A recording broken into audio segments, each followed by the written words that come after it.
Good afternoon, everybody. Happy Tuesday. Welcome into another edition of The Right Side of Campus. It is Wednesday, October 6th, 2019. Hope you're having a great day wherever you are. I am the big man on campus, as I said. Donnie Rightside joins me. Donnie, how you doing today? Hey, man, doing good, feeling good.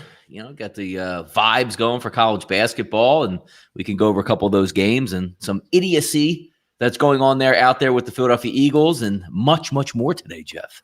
Yeah, a lot to talk about, a lot to get to, Donnie. Before we do that, though, I'm watching a race right now, and then I'm going to turn this thing off so I can focus on the show. So hopefully I can hit this one, Donnie. What you rooting for me here? Of course. Okay, good. I need the two. Well, put it up on the damn screen, man. Come on. Well, how are we just going to sit here and hope you win without seeing it? Well, it's almost over. It was just kind of starting as the show got going here, and I wasn't able to share any of my opinions. So let's hope we can get a winner here to start out the show. Just bear with me here. Sorry, bad timing. Put it on.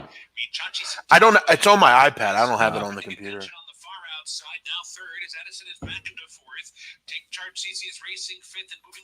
All right, I need Take Charge CC to take charge here. Coming for the top of the stretch. Italian Justice still in front off the turn. Addison swings wide for the stretch drive and is putting in a bid. Michachi's Intenda's back into third. Take Charge CC fourth. There's one furlong to go. Take Charge CC's quit. Comes away with the lead. No. It's Addison taking over. And Addison, you're killing me here, girl. All right. There we go. That one didn't come in for me. But, all right, we're in. Welcome, everybody. Thanks for watching the show. Donnie, a lot to talk about today. We'll get to some plenty of college basketball. We got a couple games to go over here. We got some upsets last night. We'll give our thoughts on kind of the first night of CBB being back. We got some morning headlines and Maction as well. Donnie, both games last night got over the total. Two fun offensive games. But, Donnie, before we get into the show, I watched a really interesting movie last night. Mm-hmm. I don't know if I'm doubting you've seen this. Okay. I don't know if many of our listeners have seen this, but it was a fascinating movie, Donnie. It was about this guy. It's a true story about this guy that he was from LA, East LA. Like, I guess he was like an immigrant. And he moved there. But basically, he becomes a teacher, and he teaches an East LA school calculus. Mm-hmm. It's fascinating. Like what year is this? The one with what's the lead actor's name? Lou Diamond Phillips. Of course, I've seen that. Yes, great movie. It's terrific. It's not Edward, Lou. Who's the Edward? What's his name? Edward James Olmos. Fantastic. That guy's amazing in that. Yeah, of course I saw that. Yeah. And he basically teaches the school. They're like a lot of like delinquents and like people like that. And he teaches them calculus, and they pass like this amazing AP test, and he ends up like for years on end teaching calculus to people. It was it's almost like a remake. Did you see like in the later 90s with the Coolio song with Michelle Pfeiffer, whatever that movie was, where she was in like the ghetto and the kids didn't listen to her and then she got through to them. That was sort of like a remake of that, but this movie was much better from back in the 80s. Yeah, this was like a true like biographical thing of this guy, and it's fascinating stuff. But all right, let's get into the show here. Morning headlines will start us off. First things first, Donnie, the college football playoff rankings were released last night. You had three, which I think were all, not surprising: Ohio State, LSU, and Alabama. The fourth team was questionable, and that was Penn State. I agree with it. I don't know if I would have put Penn State in there, but I understand, Donnie, putting them over Clemson, and I'll tell you one reason why. This is a weekly tabulation. We have to remember that. And this is what is going on right now. Who are the four best teams in the country? And I think the big thing here is, Donnie, you look at Penn State, who is 8-0.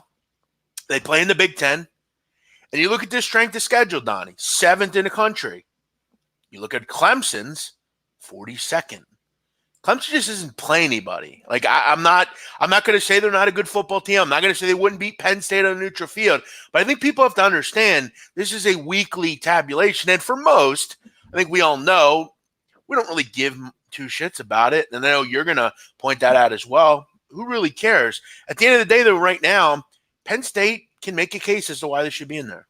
The only thing I actually like about this is that they put LSU and Alabama 2 and 3. So that's going to ensure that if we get a close game, which most are anticipating, that if LSU loses and runs the table, LSU is going to be stamped in. They'll be the 4th team that's going to play in the college football playoff. And I agree with that because Alabama and LSU definitely should be in. Ohio State should be in. And then Clemson should be in because Clemson, these two teams are going to knock each other around. You know what I mean? So Clemson's going to be in. The thing I don't like about it is they do this on purpose. And it's TV, it's ratings. There's a lot of shtick that goes into some things that we like to rip and, get after. But this is exactly what it's for. Nobody gave a shit about this TV show. So they put it on in between, 2 monumental college basketball games to open the season. And nobody would have cared if they would have came out and did like they should. Alabama 1, LSU 2, Ohio State 3, and Clemson 4. You wouldn't have heard a pin drop because nobody would have gave a shit. So you know what they do? How can we shake this up?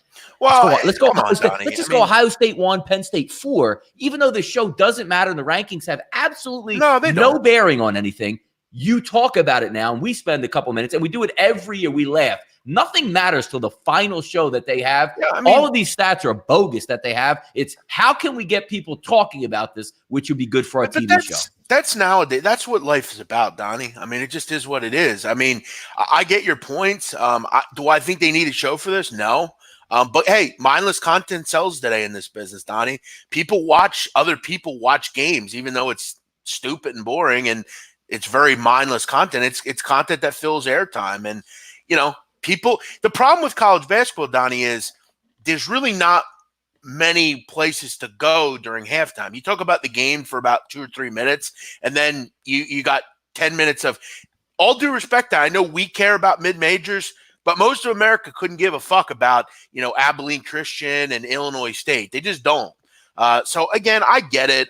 It is what it is. They're trying to. I don't like the melding of like Seth Greenberg talking about college football and ESPN does that a lot. They put a lot of people on the air to talk about stuff. Like, why is Pat McAfee talking about the NBA? Why is Jay Williams talking about I like this Pat McAfee guy. Like I see him on wrestling and now like Pat McAfee. Whoever his agent is, congratulations, because this dude's getting a lot of work for just being some dude that goes and wears jorts and cutoff shirts and yells for the brand left and right to your ears split. Pretty good. Yeah, a lot of people vilified Pat McAfee when he left Barstool, and they said, "Well, what's he going to do now? What's he going to do?" I will admit, he's grown on me a bit. I think he's better, but the whole for the brand crap, it does get old for sure.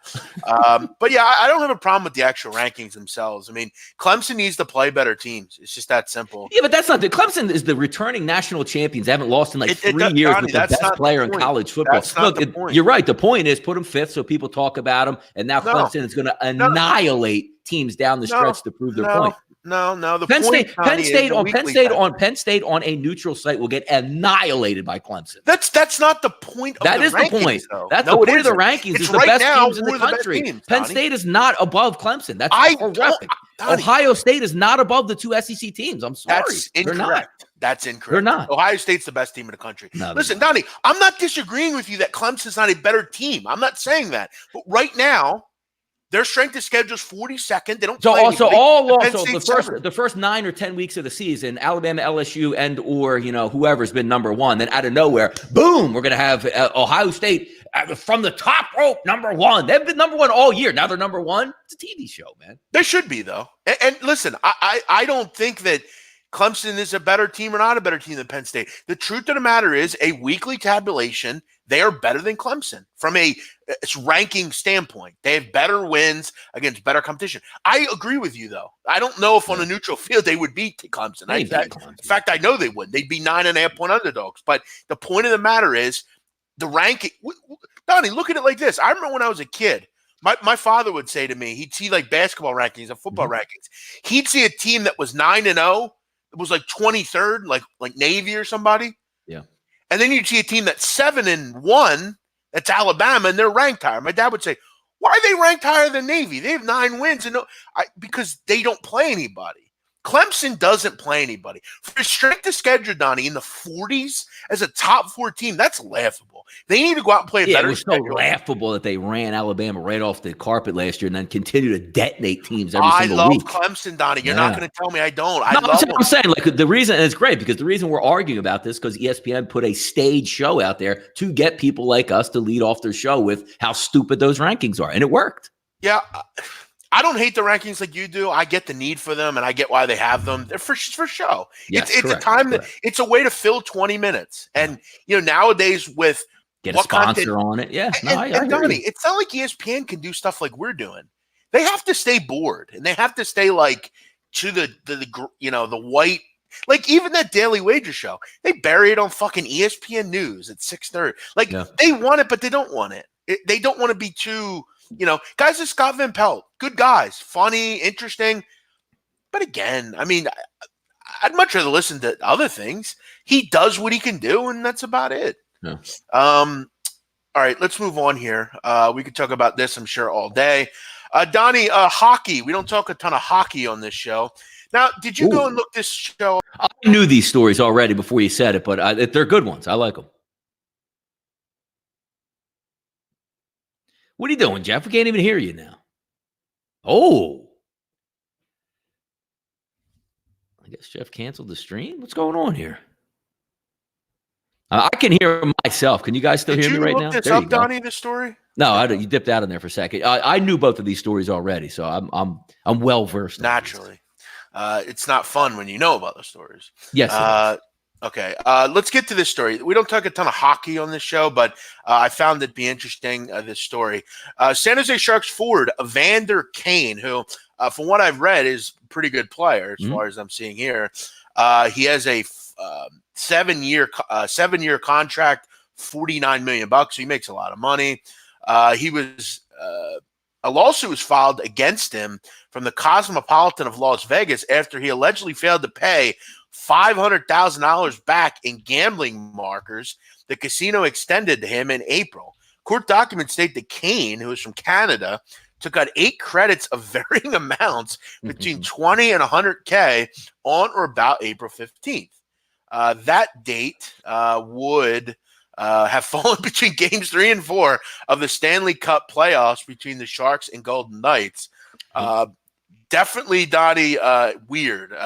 Maybe he had a couple bad games. He decided after the games to go and hang out. When would he have had time to do this? This is sometimes you get the layover. You're coming a day early and you're in Vegas, and the arena's right there. You're probably staying at one of the MGM resorts. They say, hey, I got a couple hours to blow tonight, or maybe you don't play for tomorrow. But it's kind of interesting that they're suing him and he didn't pay it off. Usually, if you're an athlete and he has a $50 million contract over 5 or 6 years, so the money is not the issue. Why would you let this bad PR get out about yourself and say, hey, I owe $500,000? Why didn't you settle up? It's not like you don't have the money. Yeah, and I'm going to guess generally, Donnie, when you owe people money, whoever it is, they're going to give you viable time to pay before they. Yes, and even when you have markers out, there's a limit on the markers. But if you call up the casino and they approve you based on your income, and they'll run your credit and do whatever. Like, yeah, dude's got a $50 million contract. He'll make good on it. And usually they'll say, all right, well, hey, how about $50,000 a month till it's paid off. They work with you because they want you back in the casino once you pay it off to get more credit with them. It doesn't make any sense where you go in there, jam up $500,000, like, yeah, I ain't paying it. They're going to come get you. Maybe he's got a gambling problem and doesn't want to pay it. That's what we're going to get into. Maybe he doesn't have any money. Yeah, maybe he's like, wait a second, Jeff. Dude makes like $7 million a year. Well, maybe he owes a lot of people money. Well, look, you make $7 million a year. You're only making about 4.5. Mm-hmm. Donnie, I saw this guy. He's a black dude, I believe. I think he's a half white, half black. Yeah. I actually saw him years ago, but 5 years ago, he was interviewed by Barstool. Used to do this thing called The Life. Mm-hmm. It was like a Cribs thing, basically. Yeah. And they take this hot girl, and she'd go interview like Blake Bortles and all these different people. Yep. And they did this guy one time. And I want to say he lived above the Cosmopolitan. Like he had like a penthouse or something. Or something like that. Like he had that was where he lived in the off season, I guess. Man. And I guess supposedly he looked like he was living real well. I think at the time he was dating like some model, and yeah, sure. The guy's got money, but it's like you're living there. It's not cheap, I'm sure. I get these guys make a ton of money, but this guy's still fairly young, so he's not made a ton of money, really. He's not like made $100 million over his career yet. So I think maybe he has some gambling issues he's got to figure out. Yeah, gambling. Maybe he's put a little bit up because you do know in the NHL, Jeff, they don't test for recreational drugs either. So you could spend that money pretty quickly in certain areas. maybe a little nose candy. Yeah, there you go. Yeah, look, man, it gets expensive. It's costly, you're right. man. Yes. Being a playboy, Donnie. Goddamn right. Goddamn, you know it. You know, whether it's the drinks, the coke, you know, the gambling, whatever you're doing. That's why. Hey, listen, Donnie. That's why I never got involved with drugs, man. I don't want to be dependent on something. You know? Yeah, come on, man. I walk up my fucking flight of stairs here, Donnie. I hear these. I smell the fucking ganja out of these fucking apartments, man. It's like even cigarettes, man. What do you smoke? A couple packs a day, man. Next thing you know, it's a couple $100 a week, man. Get that man. So dependent on certain things to make you go. But you know, this is concerning. You know, Donnie, I remember a few years ago, I was down at the Trop. You remember this dude that played for the Sixers, Jason Smith? Sure. Big white kid, dude. Yeah. Colorado State? Where'd he come from? Colorado State. There we go. Actually. Let's go. Great call. Yeah. I remember D'Amico and I were at the Trop. It was one summer night. You know, I go to the Trop every night usually. And I see this fuck walking through the casino, right? And we're playing roulette, D'Amico and I. And he comes over, this Jason Smith guy. And I go, yo, you play for the Sixers, don't you? He's like, yeah. He goes, that's my girl, my mom. He's like, we're here.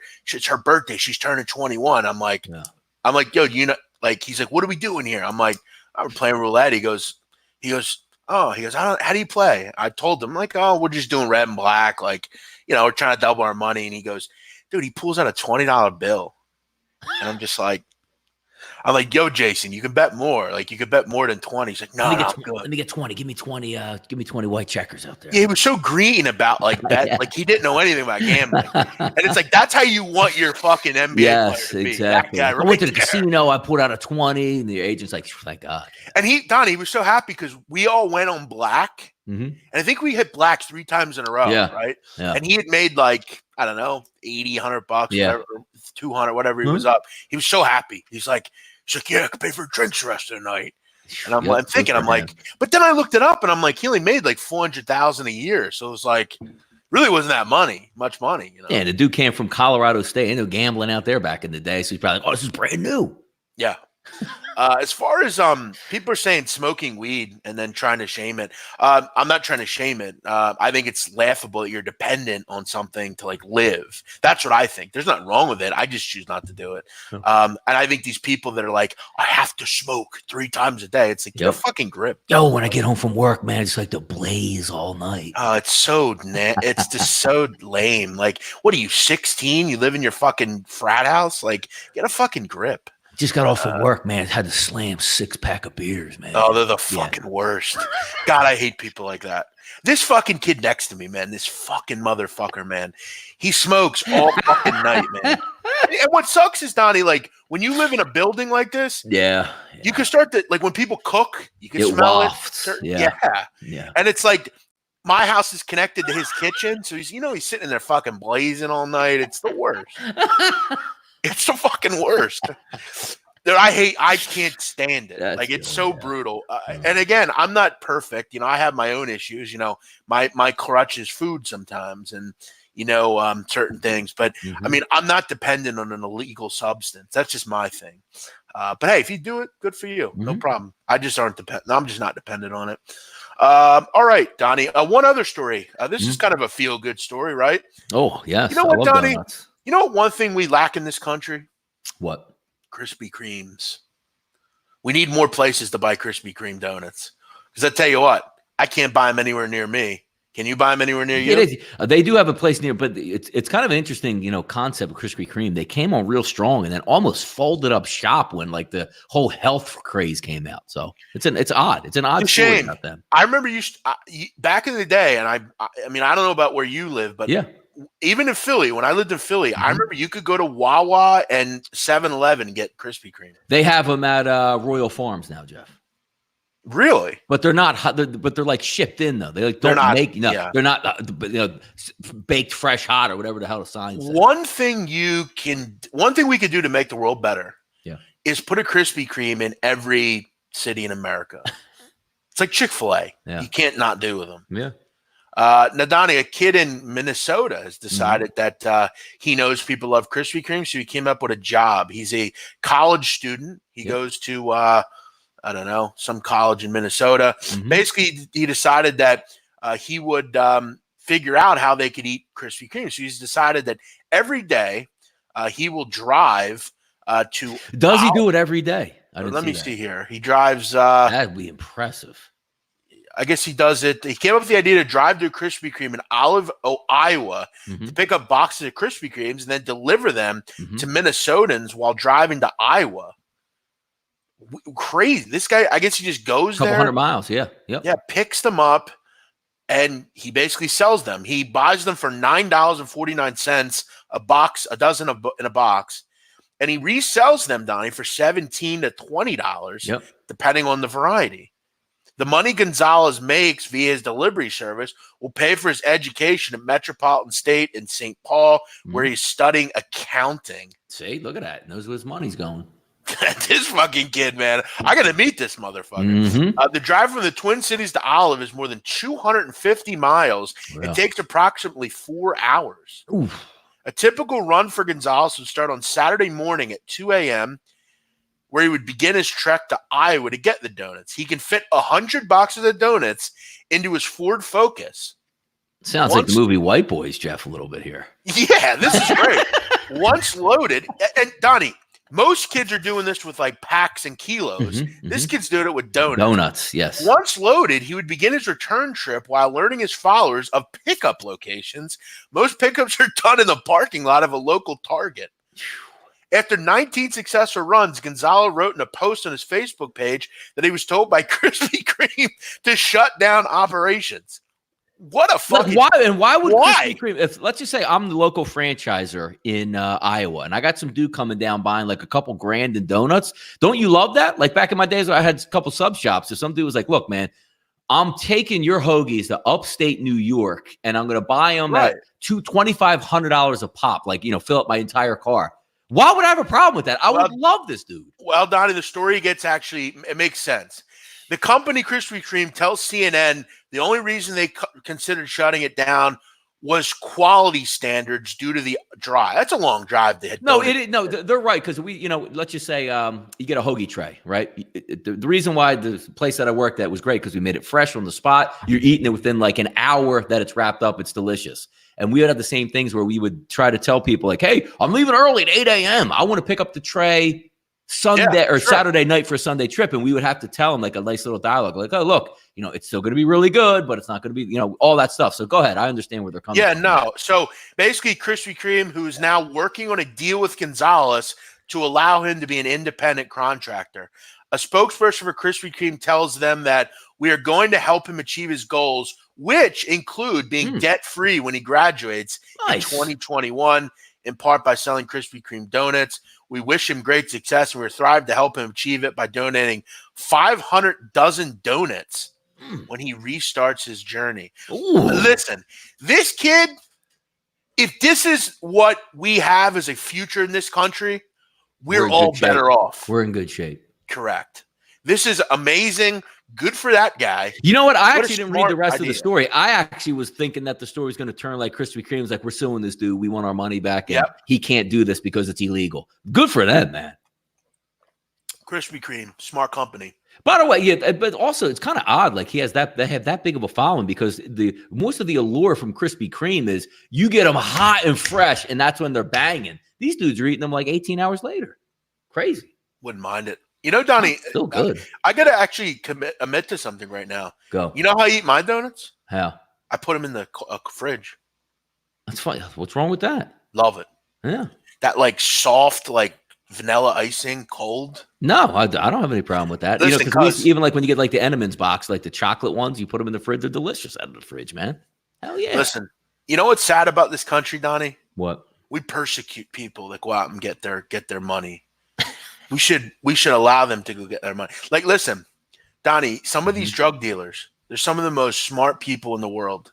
Like the things they come up with. Yep. I remember a story, Don, I heard one time back in Philly in the 90s. Now, this dude, he's now in prison for life, death sentence. What's his name? Firebombed the house. What's his name? Kabani Savage. Yes, I got you. Yep, I know. Kabani Savage is a dangerous individual, but he is a smart dude. Donnie, back in the day, he was a low-level drug dealer. Like, he would sell like dime bags and shit like that. He decided he wanted to take over a corner because when you take over a corner, you can make, a couple thousand a day if it's the right corner. Yep. So he had this corner, 8th and Butler in North Philly.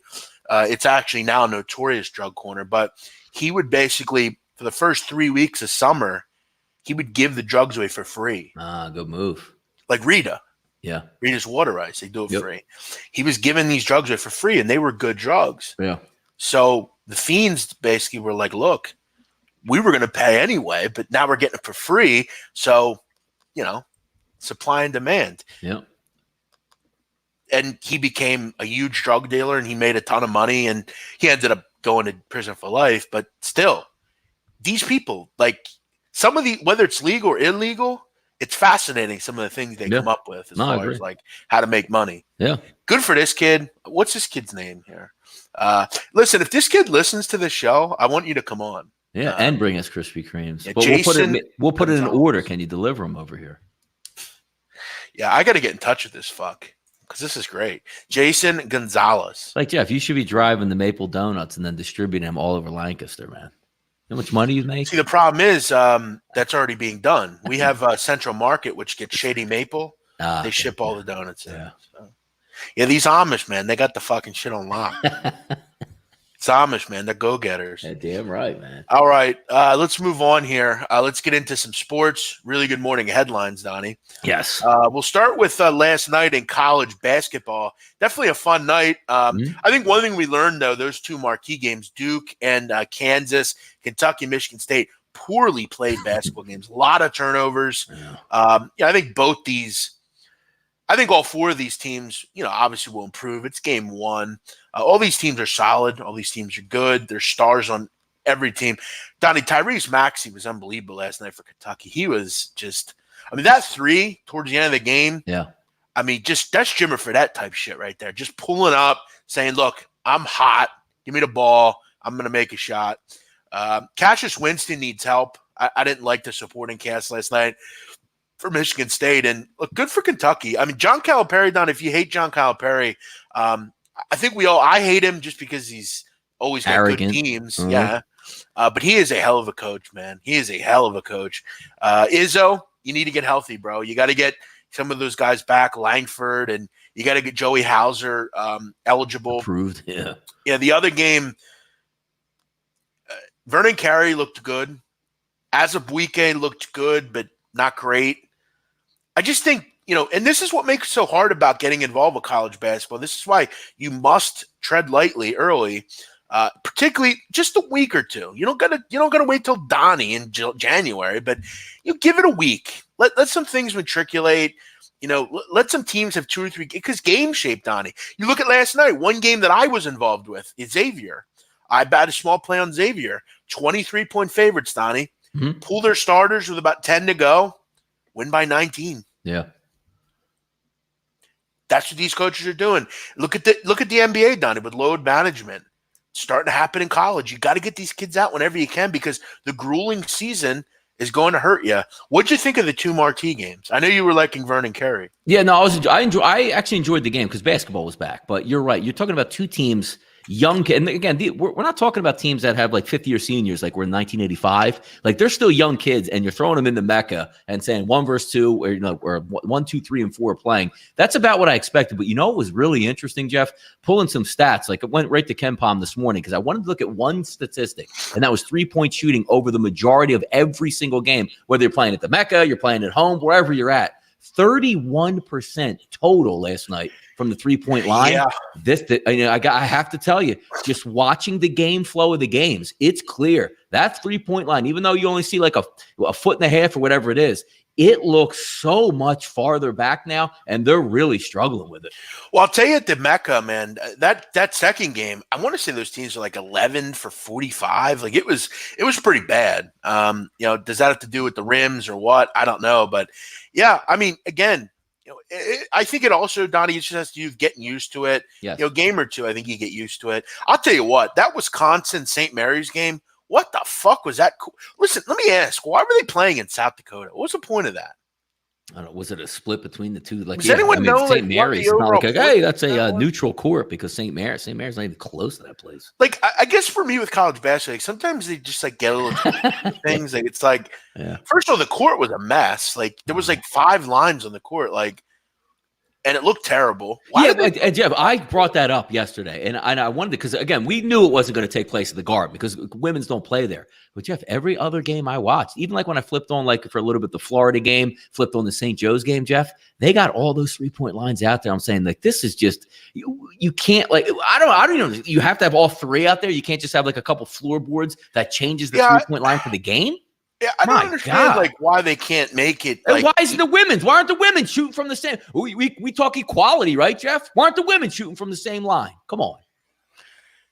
Yeah, I mean the amount of time we put into like lame sports that no one cares about. That's what we need. We need to talk about this. The basketball court was so clean, and you just fucked it up, man. They really did. It has nothing to do with them being women. It's just not interesting. Like, I'm sorry. Like, it's the same as like badminton. It's not interesting. Like, look at darts. I mean, darts is kind of cool, but it's boring a lot of the time. Like, there's a lot of shit that's not. It doesn't matter if it's men or women. Women's basketball is just not that interesting. No, it stinks. But like, and the point was, it started yesterday at the early game when I said, "Hey, I'm watching Lamar." Jeff, there were 3 fucking 3-point lines on the court, and that's going to be there all year. Why is there 3 of them? For Lamar, I understand. Like, they don't have like the janitorial. Even Florida, major D1, top 5. Yeah, it's ugly.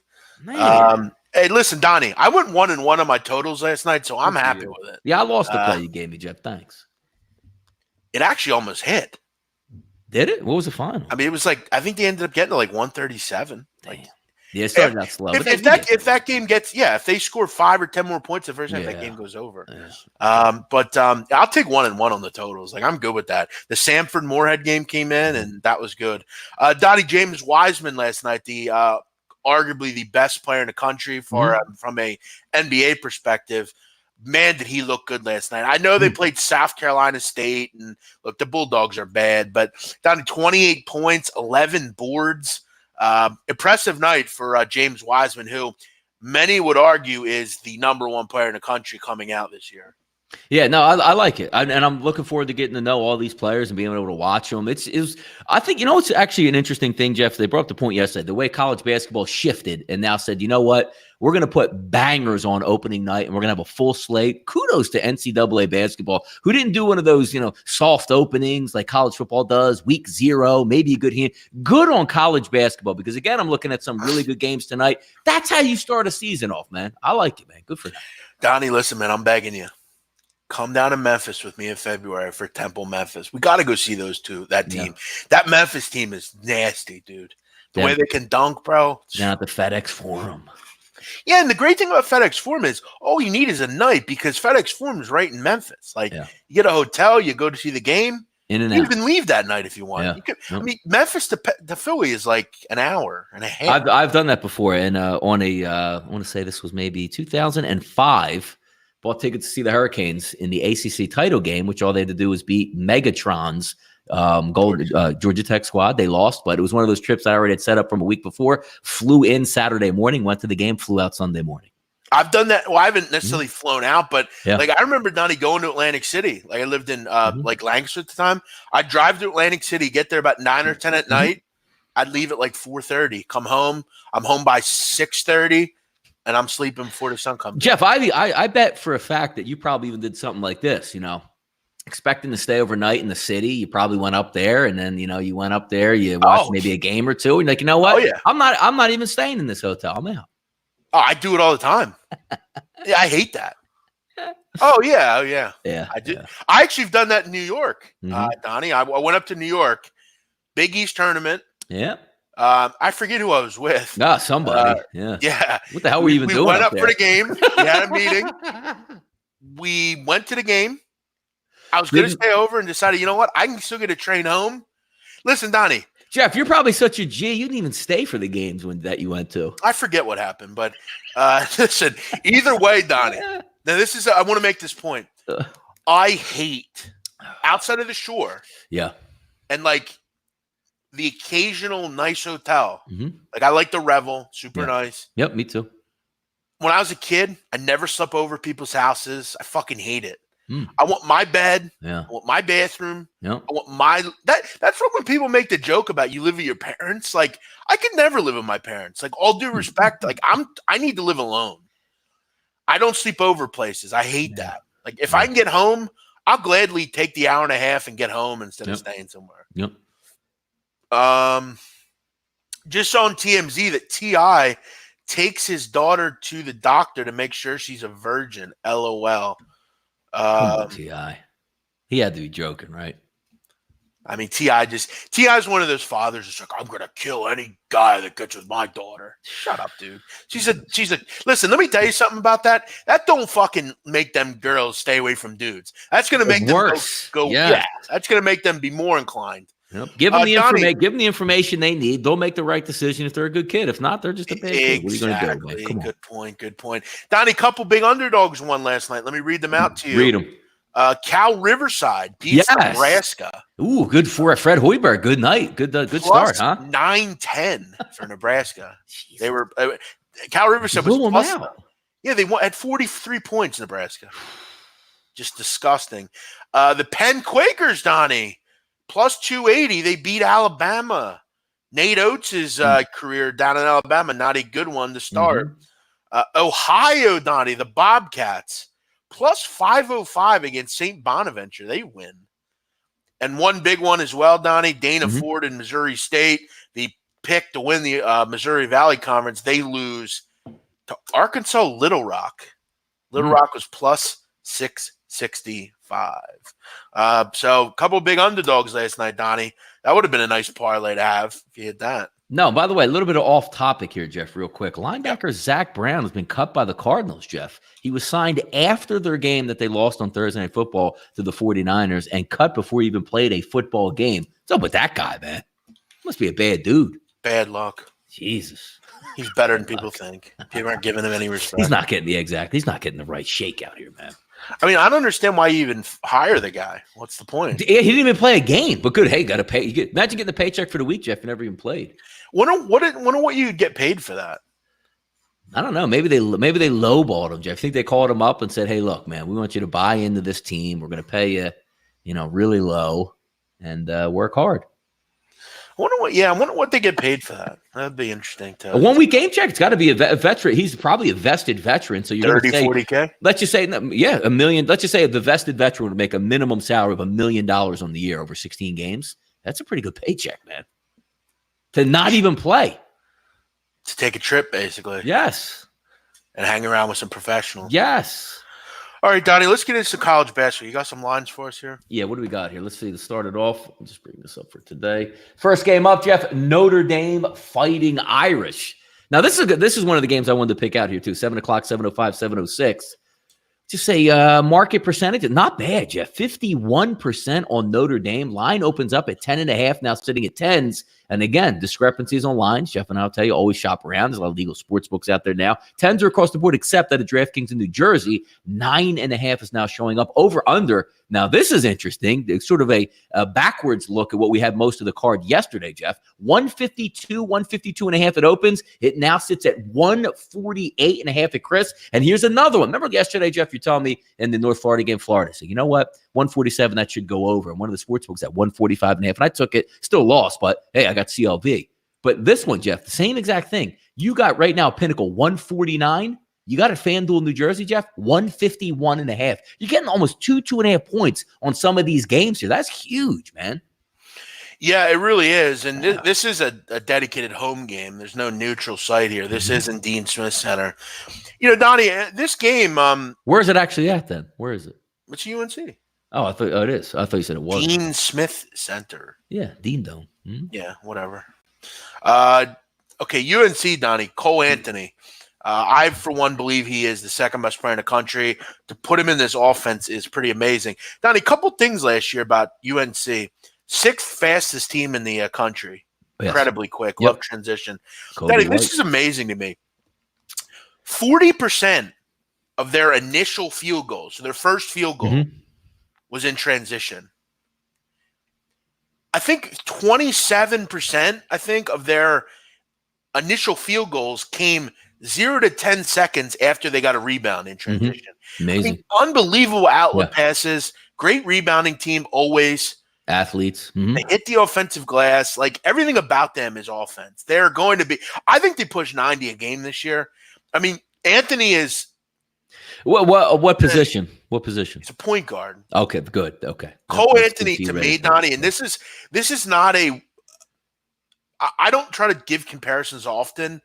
To me, he is the closest thing to Russell Westbrook we have.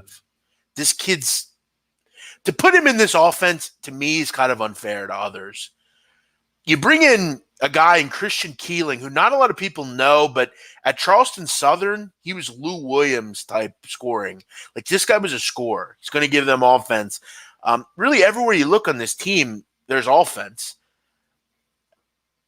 I mean, I look at Notre Dame. They're off their worst. Donnie, last year was the worst offensive team Mike Bray's had. Injuries, down. Yep. Yeah, Rex Pfluger was out. Yep. Robbie Carmody was out. Jahan Durham was out. Everybody was out. They got their bigs back this year, which is huge, which could help. Rex Pfluger makes this offense much better. I mean, without him, they were kind of lost. If you're going to give me a total in the 140s, I'm going to be on it. Like, if it doesn't come in, it doesn't come in. But I don't necessarily think the three-point line is going to be huge in this game. I think both teams will be pretty damn good in transition. And one thing we know about Notre Dame, always very efficient in the half court. The only concern you have here on total is, if you know anything about Notre Dame, Donnie, and their defense, they have been over the years with Mike Bray a team that fouls very little. They don't put you on the line. They can guard without fouling. But I think with the way that Cole Anthony and these guys are in transition, I think it's going to be fun to watch. This is going to be a game I think to definitely keep your eye on tonight and check out. Cole Anthony is terrific. I'll gladly consider an over if it's in the 140s here. All right, Jeff. Next game, we're going to talk about Illinois State home court. What's the home court? Who is it named after, Jeff? Do you know? At Illinois State? Illinois State's home court, yes. Give me the mascot and give me the team. Give me what the court name is. Well, their mascot is the Redbird. Yep. Come on. Who's the court? The Philadelphia Ties. Yeah, number one overall pick in the draft long time ago. Let me think here, Donnie. Relax yourself. He's white, but he played in the NBA for the Sixers. Billy Owens? Nope. Doug Collins Court. Yeah, I don't think it's called Doug Collins Court. I think it is called Doug Collins Court. No, they play at Redbird Arena. Yes, the arena. I'm talking about the court, what they call the court. Oh, yeah. How the fuck would I know what the fuck the court's called, Donnie? Come on. Because this is our – this is my conference, Jeff. By the way, Billy Owens wasn't even white. Why did I say Billy Owens? By the way, Donnie, I'll continue to say is Philadelphia is the best basketball city in America. You can try to say it isn't, but it is. Look at all the colleges you have in that small landscape right there. Oh, look at all the players they put in the league. Yep. They just don't stay in play for Philadelphia teams, though. So. No. Okay, give us the line here, Don. Yeah, Belmont, Illinois State tonight, 73% lined up on Belmont. Obviously, we know with the coaching change, some guys, no Dylan Winder back on the team, but you do have a damn good young center. One of those old throwback guys, Jeff, back to the basket, work you down low. Take a look at the odds here. Pinnacle opens up at 6. Chris opens up at 6. Now we're sitting at 5.5 across the board. Over under in this game, Jeff. Opened up at 151.5. Stays at 151.5. This is a type of game, Jeff, I'm interested in. I like this. Well, Donnie, look, I'm smitten with mid-majors. There's certain mid-majors I really like. West Kentucky, Harvard. Belmont's one of them. Yes. I love Casey Alexander. I loved him at Lipscomb. And one thing we have to realize about Casey Alexander, Donnie, he's a Rick Byrd disciple. He's basically a protege of Rick Byrd. And Jeff, by the way, how far did he have to drive to his new job once he got his job from Lipscomb to I don't think he had to drive anywhere at all. Yeah, he didn't have to change houses. How great! Yeah, this is as good as it gets. And Donnie, I got to tell you, what a team he's coming into here. I mean, it's fascinating. Nick Muszynski, Donnie, was destroying Bruno Fernando last year in the NCAA tournament. I love him, man. Like, he is a back-to-the-basket type of player. He's just going to make moves on you.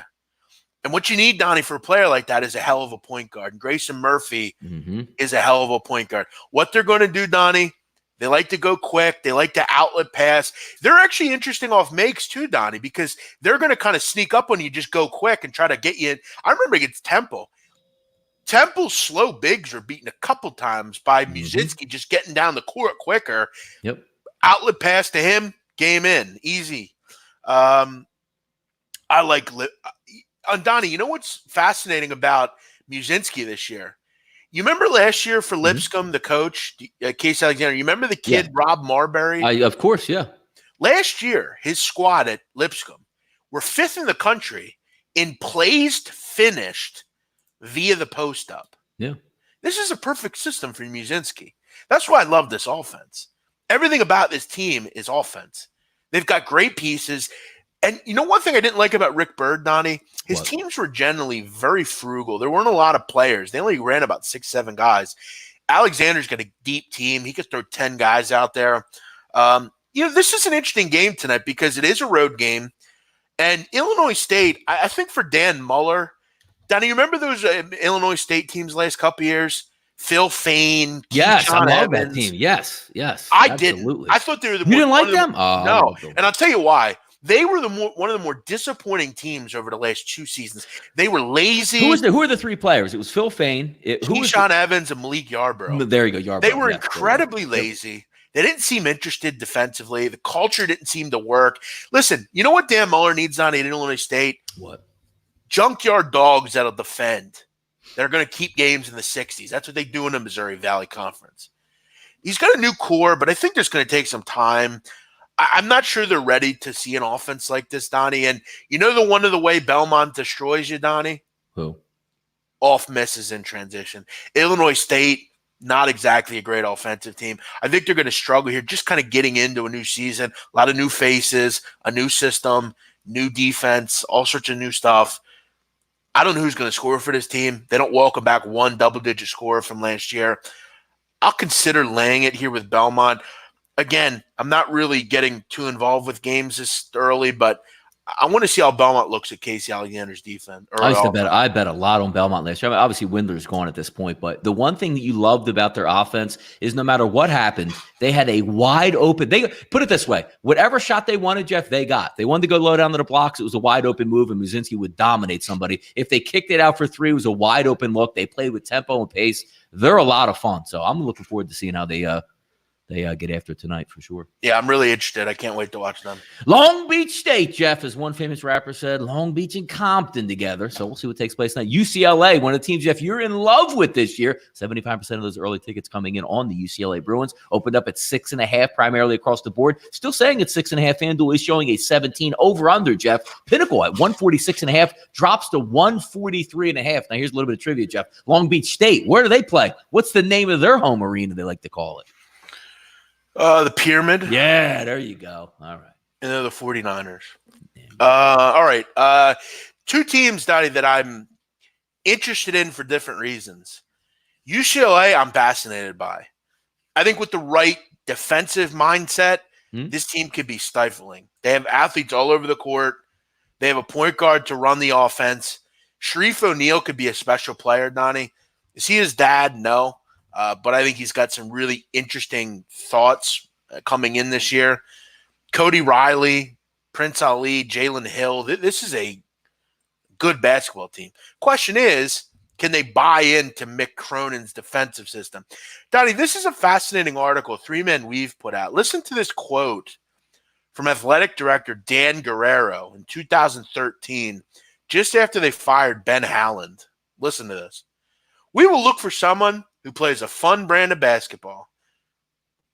After Haaland was fired, according to the LA Times, he also said, we don't want to bring in a coach who averages 50 points a game. Who does that sound like, kind of? I wonder, Jeff. Mick Cronin. Yeah, let's get some D. Interesting. He says he didn't want that, though. So he hires Steve Alford, who was a complete failure. Now he brings in Mick Cronin, kind of eats his words a little bit. And I think Mick Cronin's going to bring in something special out at Westwood. You need a team like this. You need an offense like this. They're going to run a ton of zone. They have long players to do it. You also look at, Donnie, under Mick Cronin, their 2-point field goal percentage defense has never gotten past 45%. They've just been unbelievable defensively. I mean, it's just that simple. If this team could buy in a defense, which, again, young kids, 19, 20 years old, playing defense is not easy. It's got to be a mindset. But I really love this team. Now, Jeff, do you like Mick Cronin? Personally? Dude, personally, he's a G. And if you ever looked up and just said Mick Cronin or Mick Cronin's wife, You look at Mick Cronin, and you'd figure his wife would be like an Irish girl with like red hair. She's a black girl. Yes, which is amazing. Mick Cronin. What a G. What a G. If you know anything about Mick Cronin, Donnie, his father was a coach in Cincinnati in a tough area. Yeah. And Mick Cronin was basically the white kid that hung out with a lot of black kids. Yeah. That's what Mick Cronin is. Personally, I love Mick Cronin. From a coaching standpoint, I've not always loved him. I think defensively he's a stalwart. But offensively, I think he lacks. I don't think he's prepared a lot of the time. But here's the difference, Donnie. The last couple of years, he's actually had some pretty good players. Mm-hmm. You know, whether it's Jerron Cumberland or Kyle Washington or you know, Jacob Evans or whoever. You remember the years of Sean Kilpatrick, though, Donnie? Just the unpreparedness of his teams. Sure. He's seemingly become a different coach, and he's seeming to, I think, figure it out a little bit. But I love his personality. I think it's interesting. Is he a little bit of bark, no bite? Maybe. But he's got to be. He can't bite in college basketball, as they say. Yeah. Long Beach State, I kind of have interest in them from a different level. I think they're a bad basketball team. Dan Munson, I got to wonder how long he continues being a coach there. He just hasn't really generated much. I mean, you know, generally when you have a team, Donnie, where you return everybody last year, you generally become a better team. He actually went backwards as a coach. This year, there's very little talent on this team. But I actually like the under in this game, Donnie. Under 144.5. I think Long Beach will have a lot of trouble against the length and tenacity of the UCLA defense. And I think for what it's worth, I think it's going to take UCLA some time to kind of get familiar with the system here. I think we can see some longer possessions, maybe not, you know, exactly high-level possessions. If this is 140, mid-140s, I'm willing to go under the total here. Yeah, speaking of under the total, Jeff, in the LBC at the Pyramid, I remember a couple years ago, me and you watching a game, and you had a side, maybe it was UC Davis, whoever was coming into the Pyramid to play that night, and I was sitting on an under, and I was good by about 25, 26 points, and it went to overtime. You told me to chill out because you're going to win your game. I'm going to win mine too. I said, I know how this works out. It goes to double overtime, and I end up losing my wager. You won your wager, and that's the way it goes. Well, maybe you should listen to me next time. I remember you kept telling me, like, dude, calm down. You get like 22 points to play with like 3 minutes to go. I mean, Donnie, look, you can't really – I think that's one thing in basketball. You can't – I can't ever predict overtime. You know, it's like if you get it goes to overtime, it just sucks. You know, what are you going to do? What are you going to do? Thank you, Ike Johnson. Appreciate it. All right, Donnie, there's a couple games for you. Wet your whistle with. We'll get involved with some others later at 5 o'clock Eastern. Maction tonight, Donnie. Do you have any interest in this game? These Maction games suck. Yeah, they weren't that to be honest with you, they actually weren't that bad on the field if it was a competitive game. And by the way, like I'm missing out on a banner year by Kent State. Like Kent State doesn't lose like 56-10 anymore. When they lose like one possession games, the upper level. So maybe they're on the up and up. But Miami, Ohio tonight, Ohio, I haven't watched a single snap of these two this year. So yeah, I hate to say it. I mean, as far as these three games, I just haven't had much. I'm not a big fan of Tuesday, Wednesday, Thursday college games. Just not. I don't like Maction anyway. I've never really been a fan of it. So for me, I'm off. I'm off this game. I used to love it. I used to think it was awesome, and I would be invested. But that's back when I was actually following college football. So yeah, I hear you.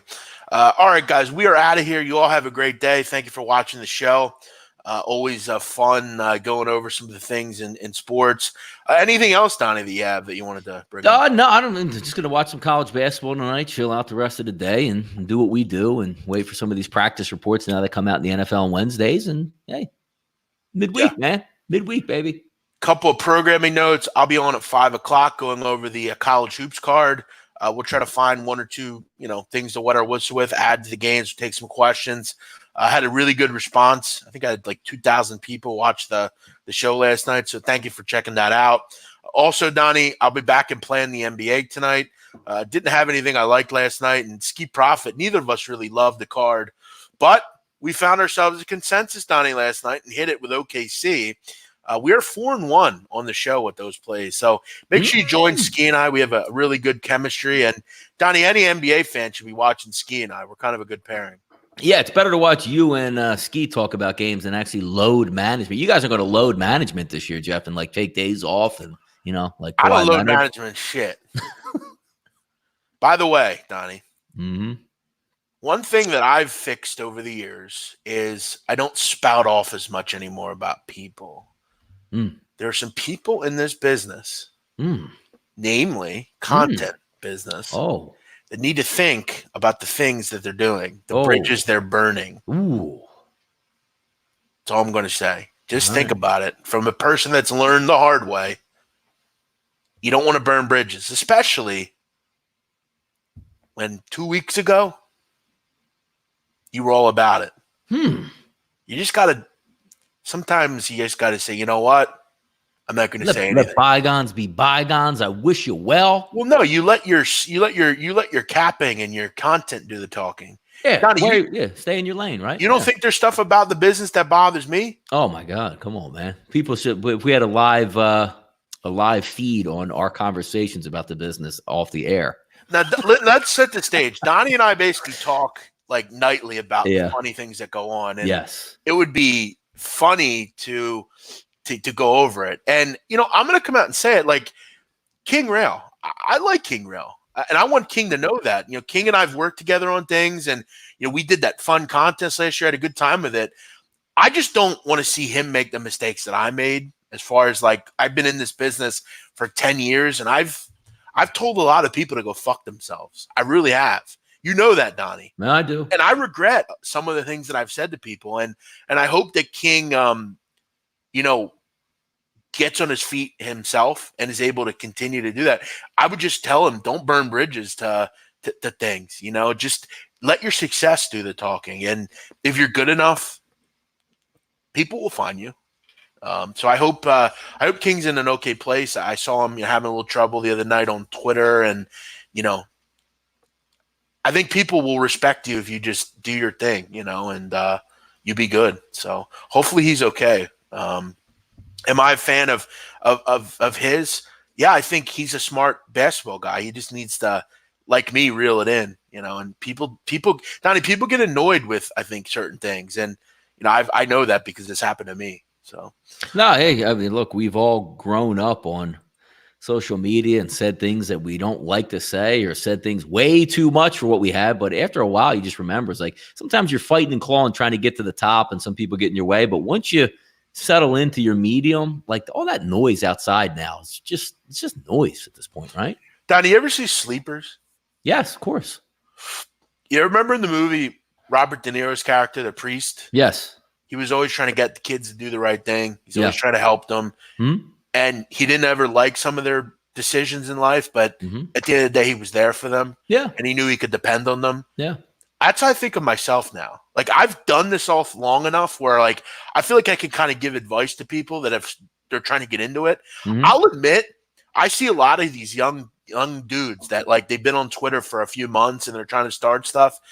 It's really hard, and you kind of wasted too much time, and you got to kind of grind away. People always say to me, why don't you let me be a part of what you're doing? Why don't you shout me out? Why don't you do this? And it's like, because nobody did that for me.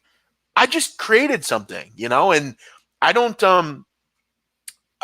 vilify anyone anymore. I'm not going to do it anymore.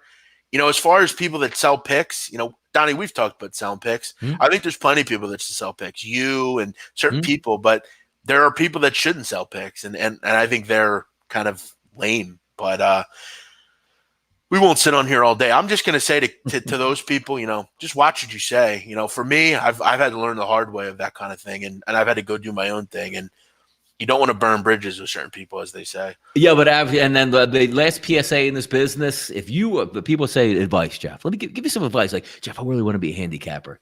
Do you in this business? Don't look for any other companies. Just do you. Other companies will find you, but you will make more money in this business by doing what, Jeff? Your own thing. Yes. I don't understand these people. Like, and if this suits, if someone's listening and this suits them, then hopefully you make a change.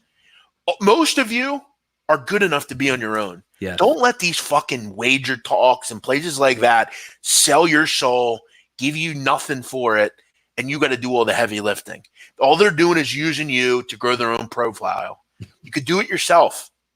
And I've done work for other companies. People know I've worked with, other things. And Donnie, I'm going to say this right now because I've said it publicly, very honestly. I've turned down offers from gigantic companies, namely Barstool. Barstool offered me full-time employment. You know that, Donnie. Yeah, I do know this. Like, you were with me the whole time. I do. I love Barstool. I love Dave and Big Cat, and they're friends of mine, and they respect me, and we have a I think they know who I am and what I'm doing. But for me, I believe in what I'm doing, and I believe in my site, and I believe in some things that I'm looking to do. Mm-hmm. And it's not that I don't want to work there. That's the only place on earth I want to work. But for me right now, I felt like what I was doing was the way to go. And it could be a bad decision for me. Saying no to Barstool could have been a really bad decision. But I'm happy with the base that I've organically created, and I want to continue to be my own boss. And someday, maybe they'll still like me. Maybe I'll go to them. But I think, Donnie, you have to make your own way. And if you can't, you can't. Yeah. Let's look. It's you and alone in this world, man. You either sink or you swim, or maybe you don't have fun with it anymore and you move on to bigger and better things. But the best advice I think me and Jeff have learned over time is do it yourself, man. You'll be more happy. You control your own content. You control your own finances. You wake up. It's because, and the thing that me and Jeff, because it's funny that we get caught up on this stuff. There's one group of shows that you can roll out of bed, and no matter if Jeff sends me the topics 1 minute before the show and I didn't even see the topics or vice versa, you would never know that by watching the show, would you? No, because we're professionals and we know how to do this. And we put the time in. Yeah. Like we could spit on anything, and that's what makes it fun, and I can get on Jeff's nerves and he can get on my nerves, and we'll get mad at each other. And the next day, all right, show topics. Here we go. Lights, camera, action. I mean, Donnie, the hardest decision of my life, I told you it several times, was saying no to that company. Yes. It was. I wanted to work there more than anyone. And it's not because they're huge. I just wanted to be a part of what they were doing. I love Dave. Big Cat's an inspiration to me. But again, I got to do what's best for me, and I think you're totally right. Sometimes you have to just sink first or swim and then whatever. You have to give shit tries and you have to make things happen. So, we're going to keep doing that. So I'm glad everybody's checking out the shows. These shows have been well received. Look, am I getting 10,000 views a show? No, but I'm getting a lot. I mean, it's not easy. I don't care if you're the biggest platform on earth, Donnie. Some of the content just isn't good. No, you're absolutely right. Some of the content is just out there getting views because of the channel it's on at this point, right? Yeah. Ganja King, you're about out of here. You're just a complete negative fuck. Loser. Yeah, but I think he got mad because you said his name is Ganja and you got mad at Ganja. Well, get over yourself. Find a fucking hobby, bro. You smoke weed for a fucking living. Get over yourself. Don't bash me, bro. Come on. Stop. Saying no is a bad decision unless you start pumping out more consistent content. Consistent? Is there anybody more consistent with content than you over the past 5 years on YouTube? Who's more consistent at being on the air live than you? I get trolling. I get it. If you want to troll somebody, do it. But at least come with, factual shit.